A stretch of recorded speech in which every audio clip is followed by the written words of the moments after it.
Welcome to the Deep Dive. Today we're tackling something, well, pretty fundamental for getting along, aren't we? We definitely are. The art of the apology in English. Exactly. Yeah. And you, our listener, you've told us this is a skill you want to sharpen. hmm So we've gathered some really interesting material to unpack what makes an apology actually work. Yeah, we're looking at the key words, the vocabulary Mm-hmm. and those common phrases people use. Plus, we're going to sort of dissect a workplace conversation. A real example. Right, to get a good sense of it all. The goal is really to go beyond just like knowing the dictionary definition. Yeah, not just the word. You want to get into the feel of it, the subtle power behind saying sorry well. Absolutely. So for you, Right. the learner listening in, this is about getting that deeper understanding. We're aiming for those aha moments Mm, where it clicks not just what to say, but why it works. So you can handle those, well, tricky situations with more confidence. exactly. Real confidence. Okay, so where do we start? How do we dig in? Let's start with the building blocks. The basics. Our sources point to three key terms. Okay. First up, apology itself. Right. Simply put, it's saying sorry for doing something wrong. Like, she offered a sincere apology for the oversight. Okay, so the act of saying sorry. Got it. What about regret then? How's that different? Well, regret is more about the feeling bad, maybe sad or disappointed about something that happened. Ah, internal. Yeah, it's that internal emotional thing. So an example might be he expressed deep regret about the misunderstanding. You can feel regret even if it wasn't strictly your fault sometimes. Interesting. Though often it does go hand in hand with needing to apologize. That makes sense. It's a subtle difference, but important. Apology is outward, regret is inward. Okay. And the third one, Is misunderstanding. right. And that's, when people just aren't on the same page, there's a lack of correct understanding between them. Like the example. Yeah, I think there was a misunderstanding regarding the instructions, which led to the error. It often explains why an apology might be needed. Okay, got our foundation. Apology, regret, misunderstanding. So to see how this actually works, you mentioned a dialogue. Yes, between colleagues, Lena and Sam. It's short but quite revealing. Sam missed a meeting. Ah, okay. A common scenario. Very common, and it really shows these ideas in practice. So Lena starts things off pretty directly. How does she open? She just says, "Hey, Sam, I noticed you weren't at this morning's meeting." Okay, straightforward. Not accusatory, just stating a fact. Exactly. Neutral. And Sam, his response is quick. What does he say? "I know, and I'm really sorry, Lena. I completely lost track of time." That sounds pretty good for an opener. Simple, seems sincere. I think so too. It's concise, gets straight to the apology, and that little bit, "I completely lost track of time," it gives context, but crucially, it doesn't sound like he's just making excuses. Right, that's key. Not making excuses. And Lena's reply. She's understanding. She says, "It's okay. We just went over the project deadlines." So she accepts it and gives him the key info he missed. Nice. Yeah, it shows how to accept an apology gracefully too, right? But then Sam adds something more. Oh, what's that? He says, "I regret not being there. I should have set a reminder. It won't happen again." Okay, wow. There's a lot packed into that one sentence. There really is. Let's break it down. Okay. I regret not being there. That's using that regret word we talked about. Why use that instead of just, sorry I wasn't there? Well, "I regret not being there" can sound a bit weightier, maybe more formal, especially at work. It suggests you really understand the importance of you being there, the impact. Okay, so it signals you get the consequences. Exactly.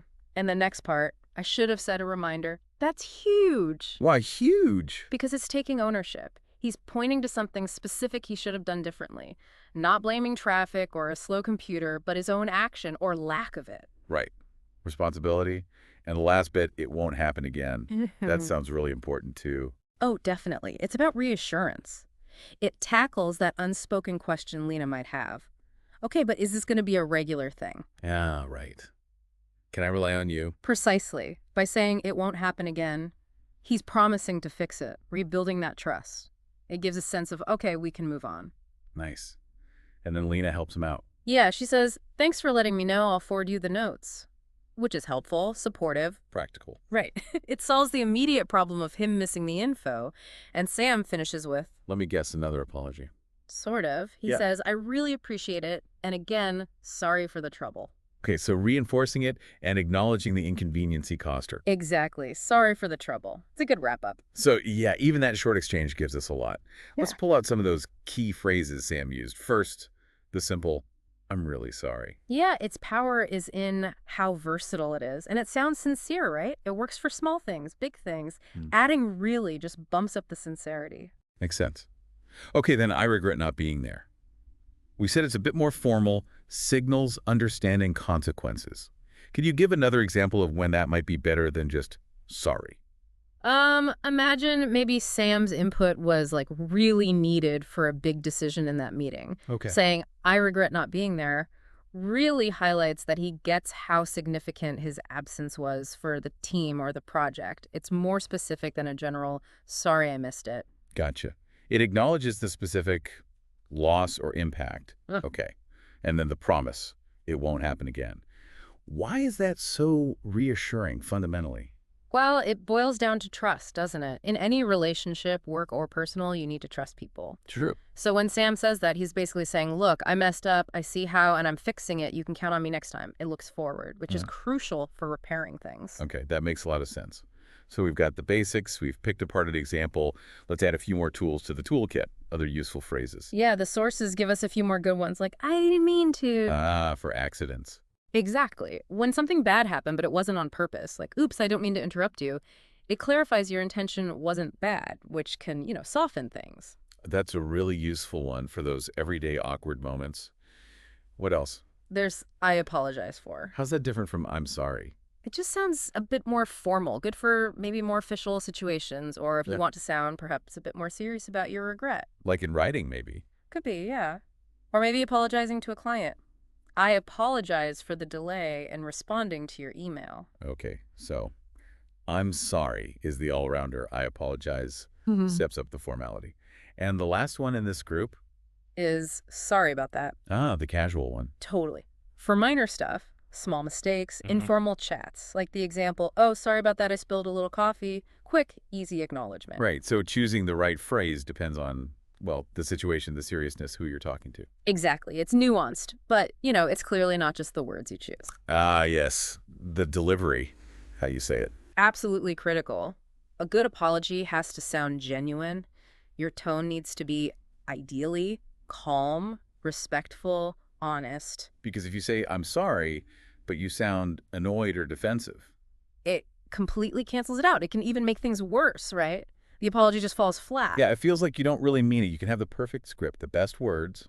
But if the delivery feels off, insincere, it just undermines everything. It has to feel, authentic. From the heart, so to speak. Pretty much. And it's not just the sound either, is it? Like body language matters too. Oh, good point. Nonverbal cues? Yeah.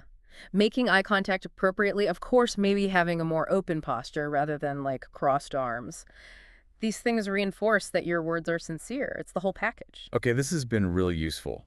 Let's start to wrap up this deep dive. We've covered quite a bit. We have, from the keywords like apology and regret, To looking closely at that Lena and Sam chat. adding more phrases to your apology arsenal. And importantly, talking about tone and making it sound real. So the main takeaway, look, everyone messes up. Mistakes happen. It's just part of life, part of communicating. But it's how you handle it. Exactly. Your response, especially your apology, really matters.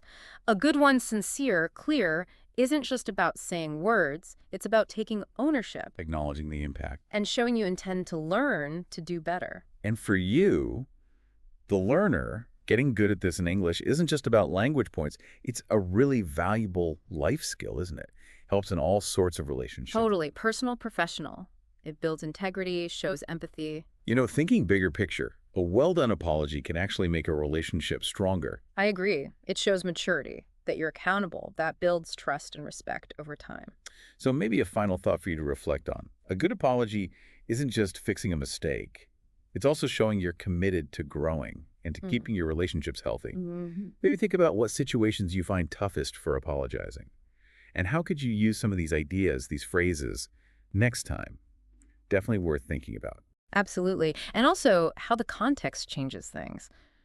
Apologizing to your boss versus apologizing to a friend, it might need a different touch, right? Excellent point. Adaptability is key. Well, that brings us to the end of this deep dive. Hope it was helpful. Thanks for joining us. We hope this gives you some useful tools for your apology toolkit. Until next time, keep learning, keep connecting.